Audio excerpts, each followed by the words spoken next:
नमस्कार दोस्तों, मैं Nikhilesh Jain Hindi ChessBase India channel पर आप सभी का हार्दिक अभिनंदन करता हूं। दोस्तों, फीडे विश्व कप में भारत के ग्रैंड मास्टर विदित गुजराती का सफ़र जो है अब थम गया है। साथ ही साथ भारत की चुनौती भी इस टूर्नामेंट में अब समाप्त हो गई है।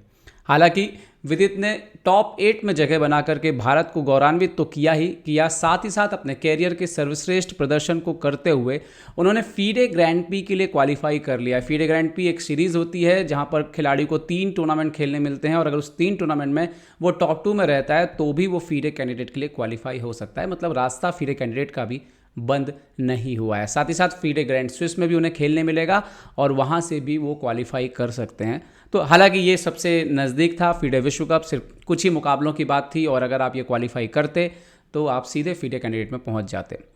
मुकाबला जॉन डूडा से था, पोलैंड के खिलाड़ी, अनुभवी खिलाड़ी जिनके खिलाफ विदित का स्कोर पहले भी जो है अच्छा नहीं था, -2 था और अब -3 हो गया। ये जो मुकाबला विदित ने खेला काले मोहरों से, इसमें आपको ये जरूर मानना पड़ेगा कि विदित ने शानदार शतरंज खेली, खुलकर शतरंज खेली, दबाव में नहीं खेले और वो जो गलती हुई वो ना होती तो गेम शायद ड्रॉ होता और आज हम टाई ब्रेक जो है उसके लिए इंतजार कर रहे होते। खैर, गेम जो भी हुआ, आइए उस पूरे गेम को समझते हैं। और इससे पहले कि हम गेम को समझें, ये बात भी हम जरूर कहना चाहेंगे कि विदित, आप पर हमें बहुत बहुत गर्व है। आपने भारत को जो सम्मान दिलाया, हमें पूरी उम्मीद है कि जो हमारा हैशटैग है विदित जीतेगा वो चलता रहेगा और आप आगे अभी बहुत कुछ करेंगे। तो देखते हैं दोस्तों, ये मुकाबला काले मोहरों से विदित खेल रहे थे, सफ़ेद मोहरों से डूडा। सफ़ेद मोहरों से विदित का मैच ड्रॉ रहा था, तो काले मोहरों से उनको या तो इक्वल रखना था या जीतने की चुनौती थी। Night F3, night C6, E4 E5, night F3, night C6, bishop B5, राय लोपेज ओपनिंग हुई, A6, bishop A4, night F6, कास्लिंग, B5 यहाँ पे खेला, सो bishop B3, now bishop C5। एक बार फिर यहाँ पर विदित जो है सेम लाइन जो है यहाँ पर खेलते हुए और A4 करके जो है यहाँ पर डूडा ने जो है यहाँ पर चुनौती दी आपके स्ट्रक्चर को। विदित ने खेला रुक B8, नाउ C3 यहाँ पर खेलते हैं DUDA. Okay, so now D6 यहाँ पर विदित ने खेला, D4, तो सेंटर को यहाँ पर जो है स्ट्राइक करते हुए बिशप B6 और A5। अब दरअसल ये जो मैच चल रहा था, ये मैच 2 मैचेस जो इससे पहले हुए हैं उनके आधार पर चल रहा था, उनको लगभग फॉलो कर रहा था पूरी तरीके से। एक्चुअली एक मैच था जो सबसे पहले खेला गया 2013 में, आदिबन भास्करन वर्सेस अश्विन जयराम के बीच, 2013 की नेशनल चैंपियनशिप जो कि भोपाल में हुई थी। और दूसरा मैच जो कुछ दिनों पहले खेला गया अनीश गिरी और अलेक्जेंडर ग्रिश्चुक के बीच। तो ये दोनों मैच कहाँ तक फॉलो किए जा रहे थे वो हम देखेंगे।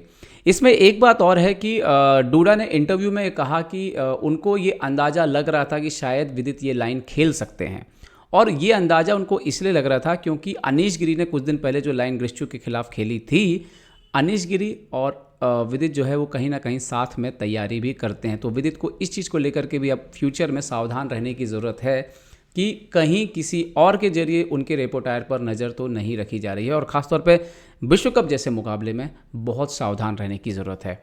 ओके, क्योंकि आपकी तैयारी का दायरा सिर्फ आप तक ना रह करके किसी दूसरे खिलाड़ी तक भी जा सकता है जो आपसे जुड़ा हुआ हो। ओके, यहाँ पर बिशप A7 खेला, बिशप को बचाया, H3 खेला यहाँ पर डूडा ने। ओके, यहाँ पर गेम है काफ़ी, लेकिन बेसिकली 2 ही गेम फॉलो किए जा रहे थे। बिशप B7 यहाँ पर खेला विदित ने, सो नाउ बिशप E3, और अब यहाँ पर विदित डिसीजन लेते हैं नाइट इंटू E4 का। ओके, D5 यहाँ पे खेला उन्होंने, अब इसमें क्या हुआ, डिस्कवर अटैक आया, आपके नाइट पर अटैक है यहाँ पर, और ये बिशप एक्सचेंज होने के लिए तैयार है। विदित ने खेला यहाँ पर बिशप इंटू E3। ये बिल्कुल हूबहू मैच चल रहा है जो 2 मैच मैंने आपको बताया, D इंटू C6। तो आपका एक पीस गया, एक पीस आपको मिल गया। अब समस्या ये है कि अगर आप अपना एक पीस वापस लेंगे बिशप, तो B7 पे आपका एक और पीस जा रहा है, तो मतलब यहाँ पर आप पीस डाउन हो सकते हैं। तो यहाँ पर जो कंटिन्यू करने का तरीका है वो एक ही तरीका है ब्लैक के लिए कि वो यहाँ पर एक और पॉन मारे F2 पर और अपने नाइट बिशप को देकर के अपोनेंट का रुक लेने की कोशिश करे, तो वहाँ पर स्थिति बैलेंस हो जाती है। आपकी 6 पॉइंट गए, 6 पॉइंट मिल जाएंगे और फिर आप ये बिशप जो B7 पे इसको बचा लेंगे। ओके, नाइट F2 पे क्वीन E2 खेला यहाँ पर उन्होंने, तो उन्होंने क्वीन E2 खेला डूडा ने। तो विदित यहाँ पे खेलते हैं नाइट H3, डिस्कवर अटैक है अब यहाँ पर, तो एक पॉन आपको और यहाँ पे मिल गया। किंग H1 हटे वो, so now night F2 check. अब यहाँ पर रिपीटिशन अगर होने लग जाए तो ब्लैक को ड्रॉ में कोई प्रॉब्लम नहीं है। तो यहाँ पर जो है फाइनली डूडा जो है रुक इंटू F2 मारते हैं, बिशप इंटू F2, और नाउ यहाँ पर अब ये वो वेरिएशन है, यहाँ पर 2 मैच हैं। एक जो कि अनीश गिरी के खिलाफ ग्रिश्चुक ने क्या खेला है, ग्रिश्चुक ने यहाँ पर c/b7 मार दिया था, मतलब ये वाला बिशप मार दिया था। तो आपने यहाँ पर इन्होंने डार्क कलर का बिशप बचा लिया था अनीश ने, और ये मैच आगे चला था, बट थोड़ी देर बाद आगे जा कर के मैच एक्चुअली में ड्रॉ हो गया था कुछ इस तरह से एक्सचेंजेस के बाद। ठीक है, सो समहाउ इस मैच में क्या हुआ कि इस मैच में डूडा ने वो लाइन फॉलो की जो कि अधिबन भास्कर ने खेली थी अश्विन जयराम के खिलाफ सबसे पहले जिस मैच में 2013 में, और इसमें विदित ने एक इंप्रूवमेंट किया। अब यहाँ पर पोजीशन नई हो चुकी थी, विदित ने जो यहाँ पे मूव खेला बिशप इंटू c6, ये नॉवेल्टी है, मतलब ये पहली बार खेला गया। अधिबन के मैच में अश्विन जयराम ने बिशप c8 खेला था और बिशप को यहाँ से बचाया था, ठीक है, और वो c6 का पॉन डायरेक्टली नहीं मारा था। वो गेम कुछ ऐसे चला था, नाइट e5 कासल हो गया था, नाइट d3 क्वीन g5, और उसमें क्वीन चूंकि एक्सचेंजेस नहीं हुए थे तो गेम में आप देखिए कि एक पीस डाउन होने के बाद भी जो है गेम में काफ़ी हद तक ब्लैक जो है वो अटैक जो है करने में कामयाब हो रहा था और यहाँ पर ड्रॉ ले लिया गया था। ओके, लेकिन इस मैच में जो विदित ने चाल चुनी, उन्होंने खेला बिशप इंटू c6 और अपोनेंट खेलता है नाइट इंटू e5। अभी आप देखो f7 पे मात लगी है तो वो तो रोकना पड़ेगा ना आपको। तो यहाँ पर एक तरीका तो जो था कि आप कैसल कर सकते थे, ठीक है, लेकिन कैसल करने में अभी जो समस्या है कि यहाँ पर कि नाइट इंटू c6 भी जो है यहाँ पर आ रहा है। तो इसीलिए यहाँ पर ओनली मूव जो विदित को दिखा वो था बिशप इंटू g2, और ये अच्छी चाल थी। क्यों अच्छी चाल थी कि अगर मान लीजिए कि किंग जो है वो g2 को मारता है तो क्वीन g5 चेक आएगा यहाँ पर। इसके बाद मान लीजिए कि किंग जो है वो f1 कहीं पे जाता है तो आप क्वीन इंटू जो है यहाँ पर e5 भी मार सकते हैं। ये पूरा था क्वीन इंटू f7 पे किंग d8। और अब समस्या ये है कि आने वाली चालों में फॉर एग्जाम्पल आप अपना नाइट निकालते हैं तो क्वीन आएगा वापस e7, या तो आप एक्सचेंज कर दीजिए वरना f8 पे रुक आ रहा है, और ये पोजीशन बिल्कुल बैलेंस है ब्लैक के लिए। तो इसीलिए उन्होंने यहाँ पर किंग g1 खेला, डूडा ने g2 को नहीं मारा। और अब यहाँ पर जो मूव खेलते हैं विदित वो थी क्वीन f6, और डूडा अपने इंटरव्यू में कहते हैं कि उन्होंने ये चाल इससे पहले कभी देखी नहीं थी, तो उनको लगा कि पता नहीं ये एक्सचेंज जो है वो कितना ठीक है, बट ये एक्सचेंज ठीक था विदित के लिए, बिल्कुल सही कैलकुलेशन गया। अच्छा, एक चीज़ और कि डूडा ने इस मैच के बाद इसको गेम ऑफ द लाइफ भी कहा, मतलब अपने जीवन का बेस्ट गेम भी कहा। मतलब उनका कहना था कि बहुत तनाव था इस गेम में, बहुत टेंशन था, एक गलती से चीज़ें इधर से उधर हो सकती थी, और ऐसे में इस तरह का जो गेम हुआ उसको उन्होंने गेम ऑफ द लाइफ कहा।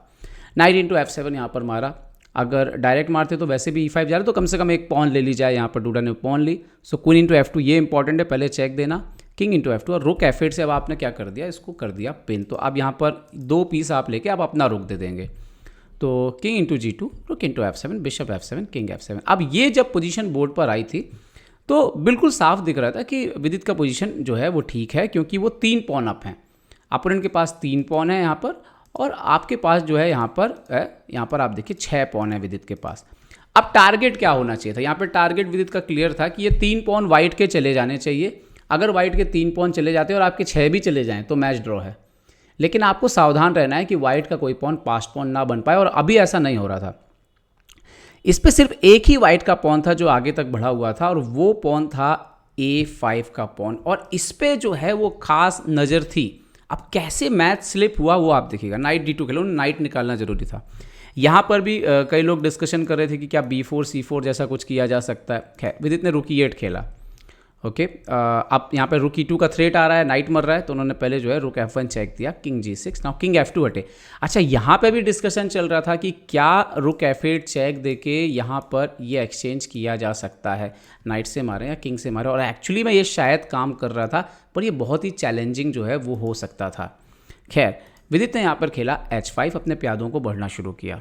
ओके, अपोनेंट ने खेला रुक g1, विदित ने खेला किंग f6, उन्होंने किंग f3 खेला, किंग f3 आए ताकि e4 के स्क्वायर पर नाइट को सपोर्ट दिया जा सके। विदित ने यहाँ पे खेला g6 पहले, night e4 check, king g7। अभी अब वो जाते हैं नाइट f2। वो फिर से उनका आइडिया ये है कि ये जो पॉन आ रहा है इसको थोड़ा रोका जाए, और अभी तक जो गेम में पोजीशन चल रही थी वो बहुत ऐसी चल रही थी कि विदित को ही थोड़ा सा अपर हैंड लग रहा था, क्योंकि कहीं ना कहीं 2 पॉन है और अभी विदित का सब कुछ सेफ था। विदित ने रुक f8 चेक दिया, किंग g2 गया पीछे, और अब यहाँ पर चाल आती है, विदित ने खेला रुक e8। यहाँ पे भी शायद तक रुक f5 एक इंटरेस्टिंग मूव था, क्योंकि आपके पास हमेशा एक थ्रेट रहेगा b4 करके इस स्ट्रक्चर को तोड़ो और फिर वो पॉन्स जो है एक्सचेंज करना शुरू कर दो। पर विदित ने यहाँ पर जो लाइन चुनी रुक E8, एक्चुअली में यहीं से जो आइडिया है थोड़ा सा गड़बड़ हुआ, क्योंकि शायद रुक E8 के बेस जो मूव थी वहीं से गड़बड़ कैलकुलेशन हुआ। जैसे नाइट D3 खेला यहाँ पर उनके अपोनेंट ने। अब थ्रेट क्या है, नाइट D3 एक बहुत ही एक्टिव मूव हो गया है, क्योंकि वो आ रहा है नाइट B4, आपके C6 के A6 के पॉन पे वो अटैक करने वाले हैं, और यहीं से पूरा गेम जो था वो कैलकुलेट होना था। दूसरा, ये नाइट F4 भी आ सकता है और वो आपको परेशान कर सकता है। और तो कहीं ना कहीं जो यहाँ पर वेरिएशन हुए, जैसे विदित ने G5 खेला, बहुत सोच समझ के खेला उन्होंने, इस पर बहुत टाइम लिया, इस दौरान 20-20 मिनट टाइम लिया एक एक मूव पे उन्होंने। नाइट B4 खेला यहाँ पर डूडा ने, और यहाँ ही वो चाल थी जिससे पूरा गेम चेंज हो सकता था। यहाँ पर विदित अगर खेलते C5 और अपने नाइट A6 मारता और रुक A8 जाते, फिर knight C7 and then you take, और वो अपोनेंट आता रुक D1 वगैरह में, ऐसे करके गेम चलता। फिर आप यहाँ पे B4 भी खेल सकते हो, ये सब कुछ था। और ये जो पोजीशन थी, यहाँ पर एक आध पॉन आपके जाते, लेकिन पोजीशन जो है वो ठीक मिलती विदित को, क्योंकि अपोनेंट के पास पास पॉन नहीं होता बोर्ड पर, और जैसे ये 2 पॉन जो बोर्ड पर रखे हुए हैं वो एलिमिनेट हो जाते, तो कहानी जो है वो पूरी तरह से बदल सकती थी। खैर, मैच में हुआ क्या, मैच में विदित ने खेल दिया यहाँ पर रुक E2, और ये सबसे बड़ी ब्लंडर साबित हुई, और यहाँ पर डूडा ने कमाल की चाल खेली। यहाँ पर देखिए, अगर अपोनेंट ऊपर की तरफ कहीं पे भी आता ना, तो आपके पॉन पुश हो रहे थे और उससे चेक आता उसको, और आपका रुक B2 मारने का मतलब काफ़ी मौका मिलता उस पर ब्लैक को। लेकिन यहाँ पर डूडा ने शानदार चाल खेली। डूडा ने यहाँ पे खेला किंग H1, और इसके पीछे एक मूव था, जो मूव मिस हो गया, और मेरे ख्याल से उसी चाल ने, डूडा ने इंटरव्यू में कहा, पूरा गेम बदल दिया। रुक इंटू B2 जैसे विदित ने मारा, सब कुछ ठीक लग रहा था। अपोनेंट अगर यहाँ पे नाइट A6 मार देते तो रुक A2 के बाद सब कुछ कंट्रोल में है, जो कि प्लान था। लेकिन प्रॉब्लम ये हुआ कि यहाँ पर पहले रुक A1 आ गया। अब समस्या ये है कि आपका A6 का पॉन तो चला जाएगा, लेकिन आपको A5 का पॉन नहीं मिलेगा, और A5 के पॉन को ना मिलने का खामियाजा ये है कि उसका प्यादा बहुत तेज भाग रहा है। तो आपके पास प्यादे बहुत ज़्यादा हैं, लेकिन अभी हमारा कोई पॉन बहुत आगे पहुँचा नहीं है। यहाँ पर C5 खेलना पड़ा, नाइट इंटू A6, उन्होंने B4 भी खेला, लेकिन यहाँ पर डूडा ने एक और बेहतरीन चाल खेली, उन्होंने नाइट इंटू B4 सेक्रीफाइस मार दिया। क्यों? क्योंकि उनको अपना पॉन दिख रहा है कि वो पहले क्वीन बन रहा है। विदित ने भी मारा CB4, इनका पॉन A6 पे बढ़ता है, उनका आपने मारा BC3, ऐसा लग रहा है दोनों के क्वीन बन रहे थे। लेकिन हुआ क्या, डिफरेंस आपको दिखाता हूँ। A2 यहाँ पर पहले क्वीन बन गया। अब जब यहाँ पर इन्होंने चेक दिया और यहाँ पर इन्होंने किंग खेल दिया G2 पे डूडा ने, तो अभी क्या प्रॉब्लम हुआ कि जैसे ही ये क्वीन यहाँ पर बना, अभी आप देखिए क्वीन तो बन गया बोर्ड के ऊपर, लेकिन चेक वाइट के पास है, आपका किंग बहुत दूर है, और आपके जो पीसेस का पोजीशन है क्वीन का, रुक का, वो राजा से बहुत दूर है, और इसकी वजह से यहाँ पर जो है सह और मात हुई। आप देखिए कैसे मौका ही नहीं मिला आपके पीसेस को, मतलब विदित के पीसेस को गेम में आने का। रुक A7 चेक, किंग F6, यहाँ पे queen F8 check, king E5, rook E7 check, king D5, so queen F3 check, continuously check यहाँ पर आते रहे, ऑप्शन थे ही नहीं यहाँ पे बचने के। किंग C5, तो रुक यहाँ पर देखिए इस पोजीशन पे वो क्वीन भी मार सकते थे, जब रुक C7 के बाद क्वीन B4 गया, लेकिन उन्होंने खेला मेटिंग थ्रेड्स लगाई, किंग B7। यहाँ पे विदित ने किंग A7 खेला, किंग A3 खेलते तो गेम थोड़ा सा और चल जाता, लेकिन उन्होंने खेला किंग A5, तो क्वीन A7 चेक आया। ऑलरेडी आप कह सकते हो कि अंदर से आपकी होप जा चुकी होती है, जब उम्मीद टूट जाए तो उससे ख़राब चीज़ कुछ नहीं होती। और यहाँ पर क्वीन B8 के बाद अब मात थी, तो यहाँ पर विदित ने रिज़ाइन कर दिया।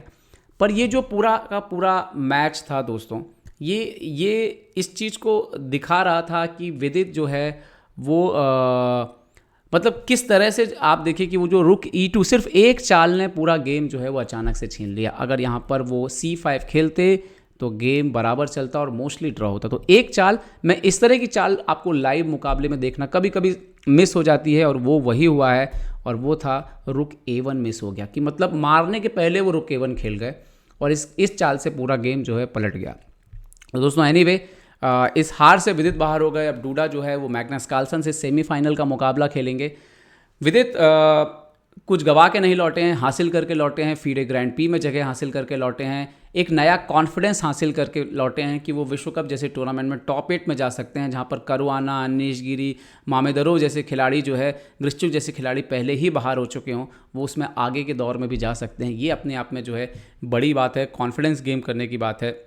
विश्व रैंकिंग में लास्ट मैच हारने से थोड़ा नुकसान हो गया, पर अल्टीमेटली उन्होंने 1-2 पॉइंट गेन ही किए हैं, तो उसमें भी कोई दिक्कत जो है वो नहीं है। मुझे लगता है ये टूर्नामेंट विदित के लिए काफ़ी अच्छा रहा। मेंटली वो अब और बेहतर खिलाड़ी बनकर के सामने आएंगे। तो दोस्तों उम्मीद करते हैं कि FIDE विश्व कप का हमारा कवरेज, ये वीडियोस आपको पसंद आए होंगे। पसंद आए हो तो लाइक, शेयर और सब्सक्राइब करना ना भूलें। देखते रहिए चेसबेस इंडिया। चेसबेस इंडिया के लिए मैं निखिलेश जैन। जय हिंद। तो उम्मीद है आपको हमारे वीडियो पसंद आए होंगे। अपने सुझाव हमें जरूर दें और याद रखें शतरंज की हर छोटी बड़ी खबर के लिए जुड़े रहें चेसबेस इंडिया चैनल से। जी हाँ, चाहे वो खिलाड़ियों के इंटरव्यू या फिर वो खेल का विश्लेषण, चेसबेस इंडिया हमेशा आपके लिए खबरें लाएगा सबसे तेज सबसे जल्दी। सब्सक्राइब करें हिंदी चेसबेस इंडिया चैनल को। अगर आप यूट्यूब पर देख रहे हैं तो सब्सक्राइब करें और साथ ही साथ बेल आइकॉन दबाना ना भूलें दोस्तों, क्योंकि इसी से मिलेंगे आपको सारे नोटिफिकेशन। फेसबुक पर देख रहे हैं तो जरूर लाइक और शेयर करना ना भूलें।